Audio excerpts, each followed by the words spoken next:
Hello, this is Victor. I'm here with a new unit in-depth review. Keep looking at the Chaos Space Marine Codex and keep looking at the elite choices. So I have first, before starting with the review, I just want to say that I've been asked if I can do some reviews also on the Renegades. I will may start in parallel some look to the renegades from the Siege of Rags, from the Imperial Armor books from Forge World. So I need to check them because I'm not that familiar in that codex, but I can do some review in next future. Now let's go. Let's start with the review, and this time we are going to talk about the Thousand Sons.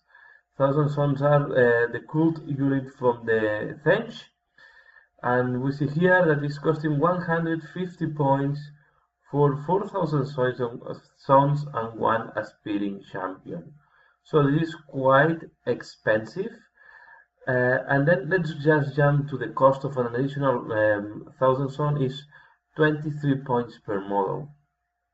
So if you want to go to a unit of 10, you will need to pay 115 points more. So you easily, with a unit of 1,000 sons, you can easily reach the 200 something points. So it's quite an expensive unit. So let's make a look what they do. War gear. They are equipped with power armor, ball gun, ball pistol, only the sorcerer, force weapon, only the sorcerer, aura of dark glory, and inferno balls. What that means, they have 3+ armor save, and they have also 4+ armor save, 5+ because aura of dark glory, and of course they have Mark of Fench. We'll see this later. So the aura of dark glory will go to 4+. And they have inferno balls, so they have ball guns and ball pistols that have AP3. Then a special rule, we have Champion of Chaos, aspiring champion only. Again, have to issue and accept challenges. Not the best thing that you want on a sorcerer. They are fearless. Yeah, makes sense. They have Mark of Fench, so they have +1 to their invulnerable save, so they go to 4+ as I said before. They have Mark of Fench.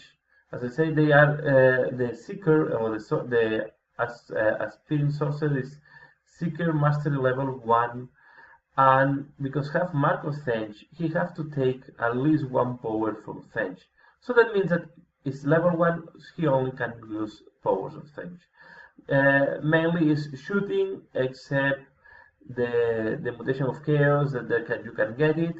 That can be quite interesting, but it's mainly a shooting support inside of the unit. They are slow and purposeful. Only useful if you have a heavy weapon on heavy weapon really.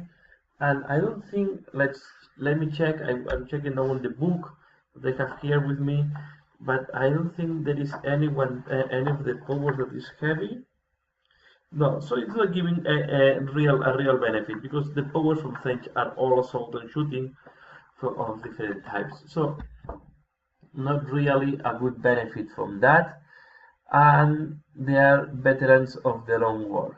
So these yeah, they have hatred against the Space Marines. This is what it means in that case, because they already have leadership 10, so they cannot go to leadership 11.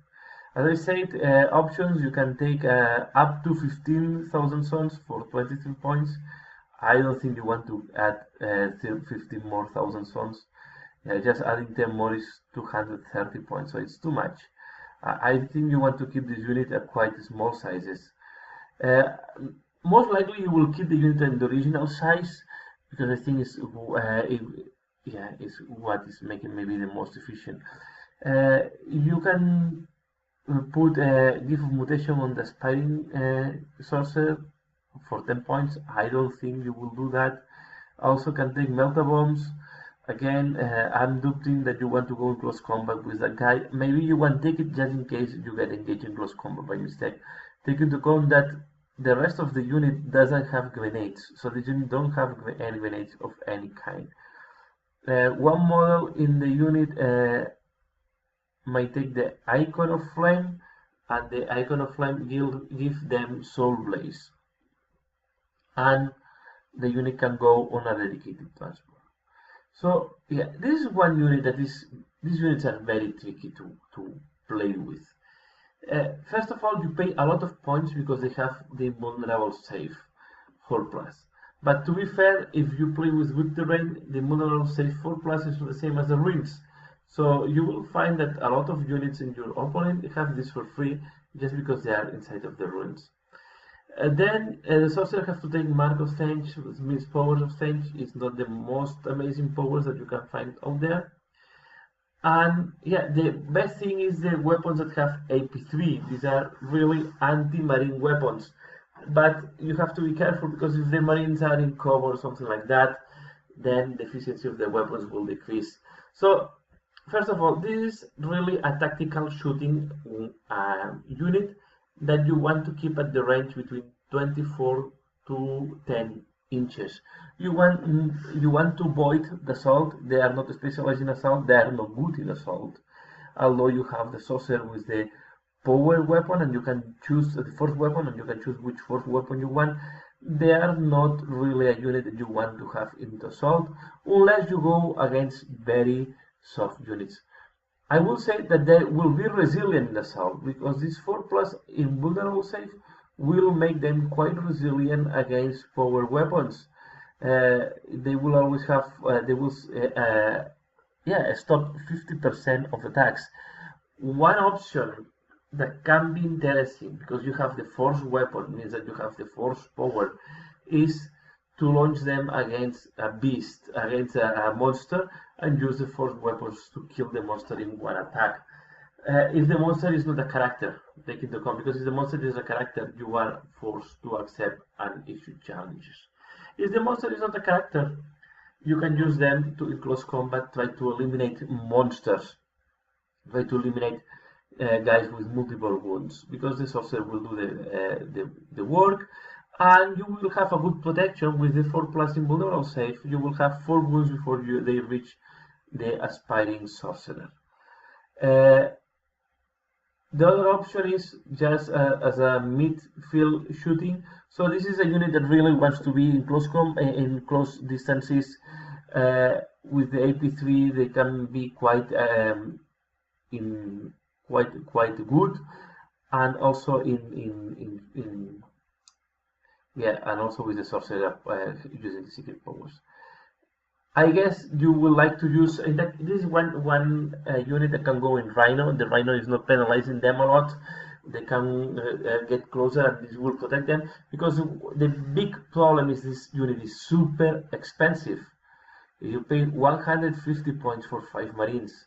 You have 10 marines for this cost.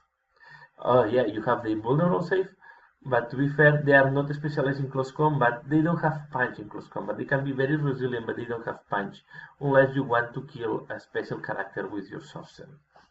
Okay, and remember, you should not fight characters. You should fight against monsters that don't have the character or special rule.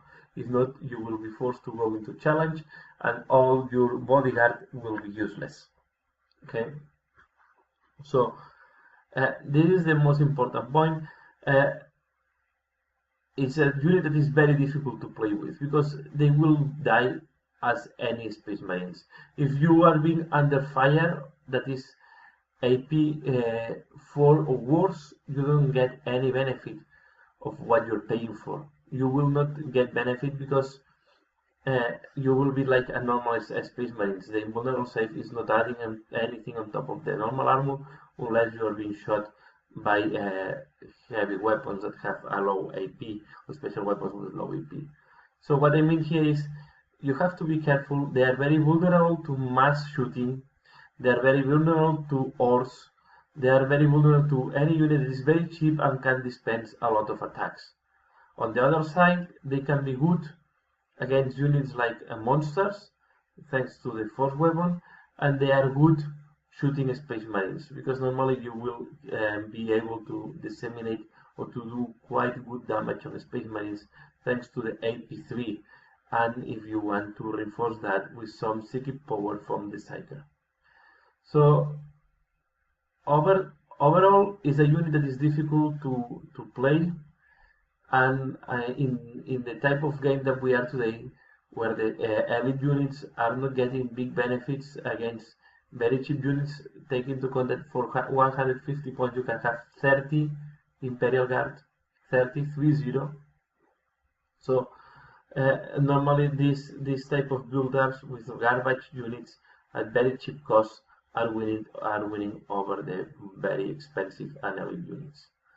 I like them as a fluff. I like them because it's iconic. I think it's an iconic unit in the Chaos Space Marine armies. I always like Thousand Sons, but I have to be clear, it's a unit that is difficult to play with, and if you want to organize an army around Thousand Sons, I recommend that you compensate the cost of the Thousand Sons with some cultists at very cheap cost.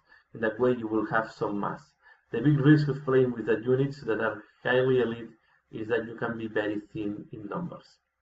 So, and that's all. Please let me know if you like Thousand Sons, if you play with them, and how you play them. As I said, try to keep them not with the highest numbers, and try to go to the distance where they feel comfortable, minimizing the losses, using the Rhino to get into range. And avoid units that are specialized in close combat because they will kill you pretty easily. So that's all for now. I hope you find this interesting. Please like if you like it. Let me know what do you think. And yeah, as usual, I'm looking forward for your comments. Thanks a lot for watching and see you again later. Bye.